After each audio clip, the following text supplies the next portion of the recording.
Pernah nggak sih ngerasa kejebak dalam perdebatan di kantor yang kayaknya nggak ada habisnya? Kalau iya, Anda nggak sendirian kok. Beda pendapat di tempat kerja itu ya kayaknya semua orang pernah ngalamin dan seringnya bikin pusing. Tapi gimana kalau sebenarnya ada cara yang lebih baik buat memahami semua itu? Oke, kita langsung aja ke satu angka yang mungkin bakal bikin Anda kaget. Hasil riset nunjukin kalau seorang manajer itu rata-rata ngabisin 4 jam setiap minggunya cuma buat ngurusin konflik. 4 jam!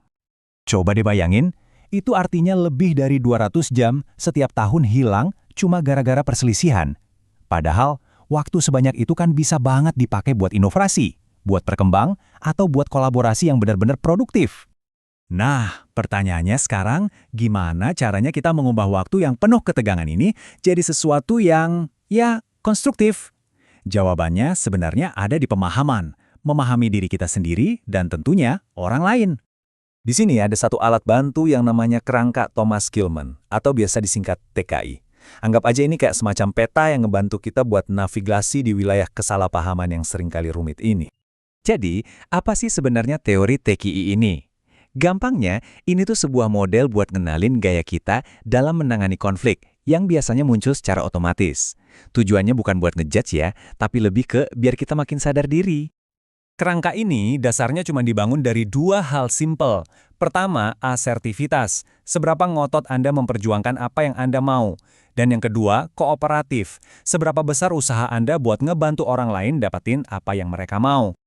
Nah, waktu dua dimensi ini, asertivitas dan sifat kooperatif, kita petakan, kita bakal dapat 5 gaya penanganan konflik yang beda-beda. Posisi Anda di peta ini nunjukin pendekatan mana sih yang paling mungkin Anda pakai secara naluriah. Oke, sekarang yuk kita bedah satu persatu kelima mode ini. Sambil saya jelasin, coba deh pikirin, kira-kira mode mana nih yang paling sering Anda pakai?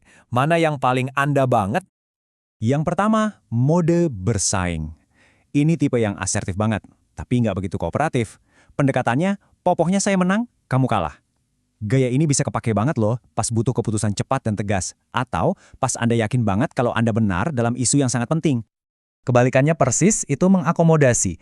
Di sini Anda kooperatif banget, tapi nggak asertif.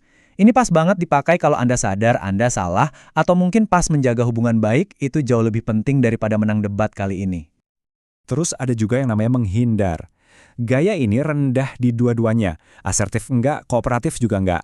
Ini momen di mana Anda milih buat enggak terlibat sama sekali dalam konflik. Entah dengan menundanya atau ya udah menarik diri aja. Menghindar bisa jadi strategi bagus buat isu-isu sepele atau pas Anda butuh waktu buat tenangin diri dulu. Selanjutnya, kolaborasi. Nah, ini yang asertifnya tinggi, kooperatifnya juga tinggi.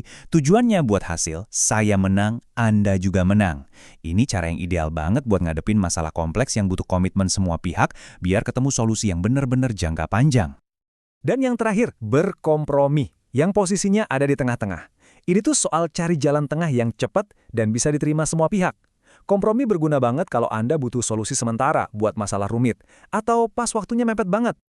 Oke, jadi paham sama gaya pribadi kita itu emang langkah pertama yang penting banget. Tapi, kekuatan sebenarnya baru muncul waktu kita bisa nerapin pengetahuan ini dalam konteks sebuah tim kerja. Di sini kita bisa lihat bedanya jelas banget.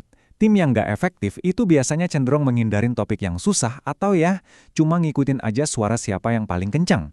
Sebaliknya, tim yang performanya tinggi justru sengaja nyari banyak sudut pandang dan berdebat secara sehat sampai nemu keputusan terbaik bareng-bareng. Dan ini risikonya gede banget loh. Ketidakmampuan ngelola konflik itu bukan cuma soal keputusan yang jelek, tapi ini penyebab utama gesekan di tempat kerja, bikin kepuasan kerja anjlok, dan bahkan bikin orang ngerasa tersisih. Jadi poin paling pentingnya tuh gini, gak ada satupun gaya konflik yang benar atau salah. Skill yang paling krusial itu justru fleksibilitas. Kemampuan kita buat ngebaca situasi dan secara sadar milih mode mana yang paling pas buat momen itu. Biar semua konsep ini gampang diingat, yuk kita pakai sebuah analogi yang menurut saya kuat banget buat menyatukan semuanya. Coba bayangin Anda itu seorang kapten kapal. Lautannya itu tempat kerja Anda. Dan badai yang datang itu adalah konflik yang gak bisa dihindari. Nah, 5 mode yang barusan kita bahas itu adalah alat navigasi Anda. Coba kita sambungin ya. Bersaing, itu ibaratnya Anda harus tetap di jalur, bahkan saat angin lagi kencang-kencangnya ngelawan. Mengakomodasi, itu kayak ngasih jalan ke kapal lain biar nggak tabrakan. Menghindar, nah itu pas Anda mutusin buat lempar jangkar dulu dan nunggu badannya reda. Berkolaborasi, itu artinya Anda ngumpulin semua kru buat ngerencanain rute baru bareng-bareng. Dan berkompromi, itu kayak setuju ngambil rute yang lebih cepat, walaupun mungkin bukan yang paling ideal. Pelaut yang jago itu nggak cuma pakai satu taktik aja kan? Mereka baca cuaca, paham kondisinya, dan ngatur layar sesuai kebutuhan. Manajemen konflik yang efektif itu persis kayak gitu. Intinya soal beradaptasi, biar seluruh tim bisa sampai tujuan dengan selamat. Nah, sebagai penutup, saya mau kasih satu pertanyaan buat Anda renungkan. Coba dipikirin tim Anda sekarang. Kira-kira cuacanya lagi gimana? Dan yang lebih penting lagi, dari semua alat navigasi tadi, mana yang paling sering Anda andalkan?